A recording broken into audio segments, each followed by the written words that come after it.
a DACA recipient, so immigration doctor. Anyway, I am almost there. Hello, welcome back to my channel, or welcome if this is your first time here. My name is Brenda and I am a DACA recipient, and I'm gonna be kind of vlogging my green card application process. I'm moving now, so don't mind me if I'm not looking at the camera, but I'm still talking. I'm gonna go to an immigration doctor who is a civil surgeon. I don't know if it's a him or she actually. We're waiting for grandma, papi. Anyway, I'm gonna go to this immigration doctor. They're here in downtown LA. So from my mom's house, it's not too far. Maybe it's like 30 minutes. So we shall see what time we get there, because it's 1:04 right now. I have the appointment at 2 p.m. and I don't know how parking is gonna be, because you know, over there in downtown LA, parking is crazy. But right now I'm gonna wait for my mom, because knowing her, she takes a while to get ready. And I'm actually gonna, oh, I see her. She might pull up in a bit. As soon as my mom comes inside the car, we're just gonna head straight over there. It should take 30 minutes, so hopefully we get there on time. So I am almost there.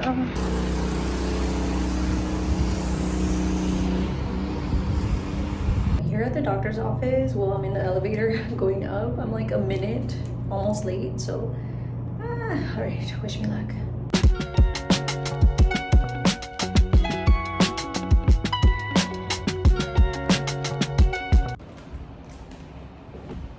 All right, so I need a pee in a cup, and she did tell me I need no more other vaccines. Yay, because I pretty much have all of them. I took the flu shot and the COVID shot. My arm still kind of hurts from the COVID shot that I took like 3 days ago. Anyway, yeah, let me pee in this cup. Happy Saturday. It's been like a week since I went to the immigration doctor. I'm actually here again because I'm gonna go pick up my medical forms, the sealed one, and also a copy. So let's go ahead and pick them up.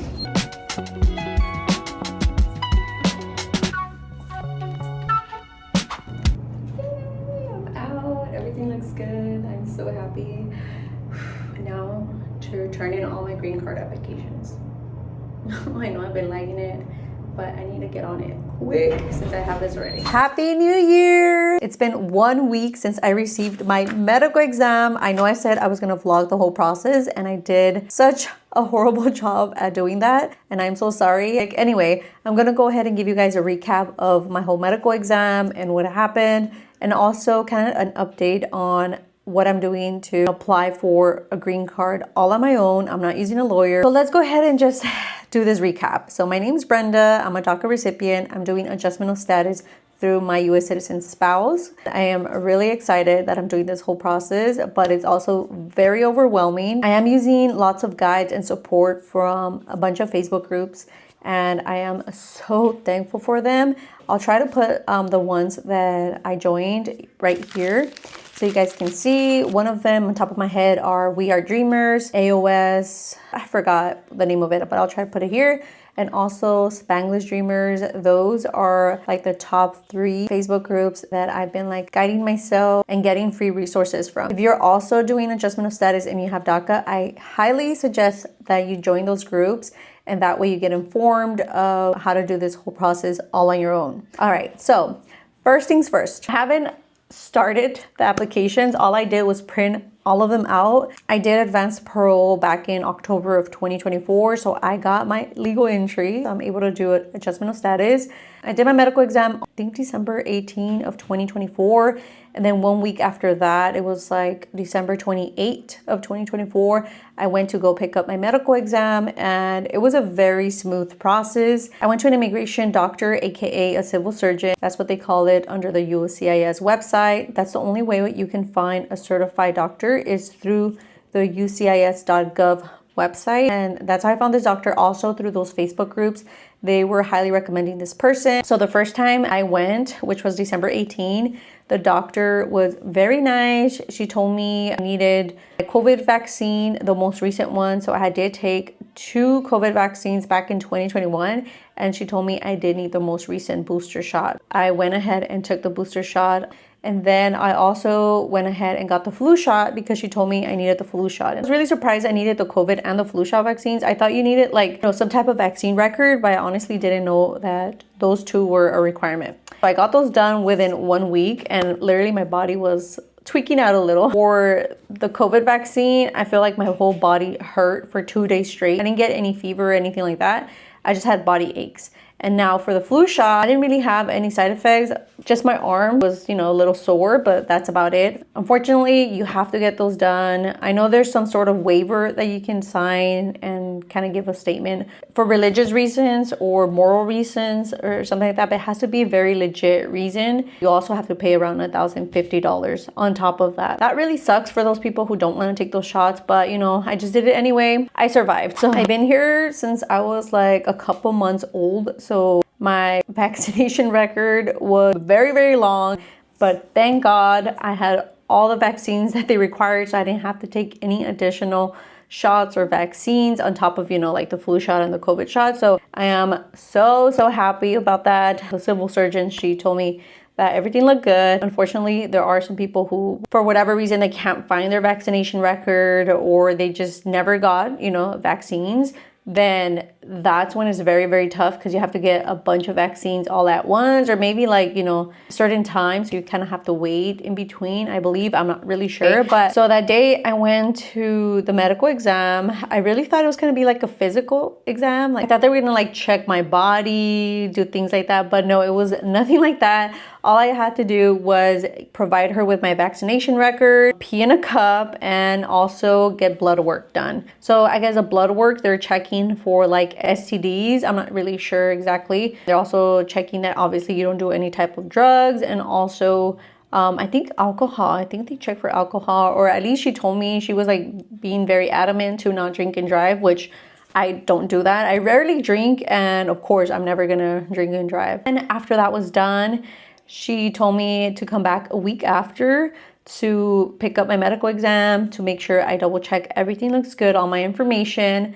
And then after I double check everything, she gave me a sealed envelope, and inside that sealed envelope was my medical exam, and she also gave me a copy of that exact same medical exam. Form is called I-693. So that's the medical exam form that needs to be completed by the civil surgeon, and she gave me a copy of that. Now that I went over the medical exam process, I'm gonna go ahead and talk about what I'm doing to apply for my green card as a DACA recipient here in the US. First things first, I'm joining those Facebook groups where I'm always kind of looking for updates on the forms, because USCIS is always changing the forms ever so often. So you have to make sure that you're up to date with the forms. So I know there's 5 forms I have to complete, and there's 3 forms that are optional. I am not so savvy on these just because I am pretty new at this and I'm still researching. So I'm still working on them. The first form is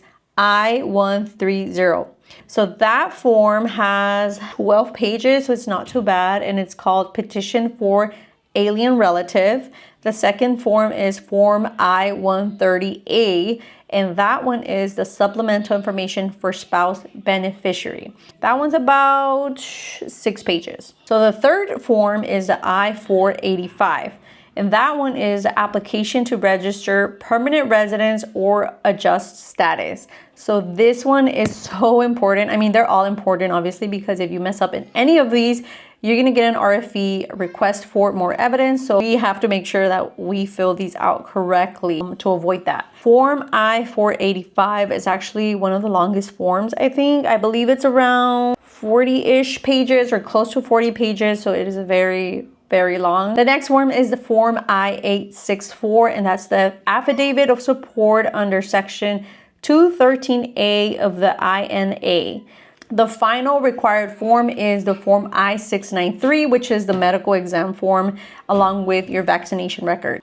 Now let's go over the last 3 forms that are optional and are not required if you have DACA and you've done advance parole, or you have, a legal entry. That's the Form I-765, and that's the work permit form. So, with DACA, you already have the work permit, so you don't really have to apply for this again. You also have the Form I-131, which is a travel permit, which is to get an advance parole. And the third and final form that is optional, is not required, but this form is the Form G 11:45, the e-notification form. And this one's the easiest form. It's just one page, and it's just basically just your name, your email address, and your contact number. So that way they can provide you with either text messages. I don't think they do phone calls. If you want like updates, like that they received your application. And yeah, that's pretty much it. I know it seems like a lot, and it is a lot, but once you kind of like keep looking at the forms and like, you know, just kind of researching them, reviewing them, it doesn't seem too overwhelming.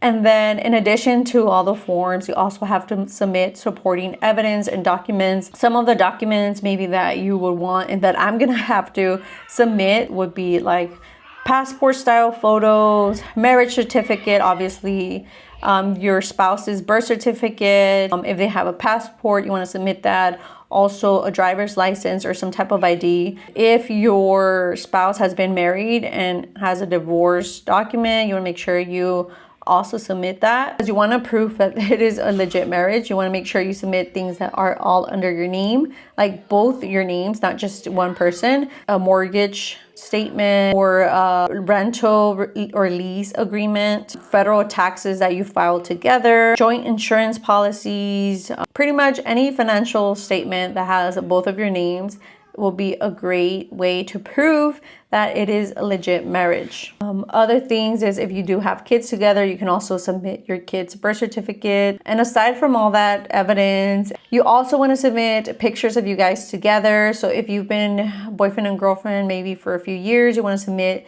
you know, pictures of when you were boyfriend and girlfriend, and then when you got engaged and then eventually married, and pictures of your wedding, things like that. Aside from all that evidence you have to submit, you also have to submit identification of yourself. So I'm gonna have to submit my birth certificate, and because my birth certificate is in Spanish, I will have to make sure I also submit a translation of my birth certificate and my own passport. I also have to show proof of my last legal entry, which was back in October of 2024, because I did do advance parole. When I came back, I went to Mexico. So when I came back from Mexico, the CBP officers stamped my passport and they also stamped my advance parole document. So I have copies of that and I have my passport. So I'm gonna have to make sure I submit that as evidence. And I also will probably get my I-94 record. And then, like I mentioned, I think it was the I-64 form where you prove that your spouse makes enough money to support you. You'll have to submit like tax information, your W-2s, pay stubs maybe from the last 2 to 3 months. If they haven't been in their job too long, maybe it would be great if you can submit like an offer letter. But if they've been there for quite a while, maybe like more than 2 or 3 years, then I don't think that one would be, you know, necessary. But I'm not a lawyer, so that would be my opinion. My husband has been working at the same job for more than a decade, so I don't think I'm gonna submit that, but that's under my discretion. It's pretty much all the forms that I'm gonna submit and all the evidence. Yeah, it's a lot, and if you're doing this on your own, just know there are those Facebook groups where you can find lots of free resources, and also a whole community of DACA recipients who have been through this or are going through this. Like if you're going through the applications or the forms and you have a question, you can always submit your question in those Facebook groups, and there will always be someone who will respond to it. I think I've seen a few where some people post and I don't see like any comments, but sometimes they'll like either repost it or you can ask your question again until it's answered. Like I told you guys, I took copies of all the forms. I just honestly haven't started like actually filling them out. I did the medical exam, so I feel good about that. I'm gonna try to give you guys an update maybe in like 2 weeks to see where I'm at with the application and stuff. I'm trying to give myself a month to get all of this done. I think that's a feasible time. I was gonna start this week. I told myself I was gonna start January, I think it was like January 4th, which was Saturday, yesterday, because today is January 5th. And some things happened, which I just couldn't, it was an emergency. I just could not like focus my time on it. But I'm gonna try my best to, you know, work on it and then give you guys an update. If you're working on your adjustment of status, I'm wishing you the very best of luck. We got this. We totally got this. And I hope you all have a great day or great night whenever you're watching this. And remember, no hay mal que por bien no venga, which means just find the silver lining in every situation, especially the bad ones. And I'll see you on the next video. Bye.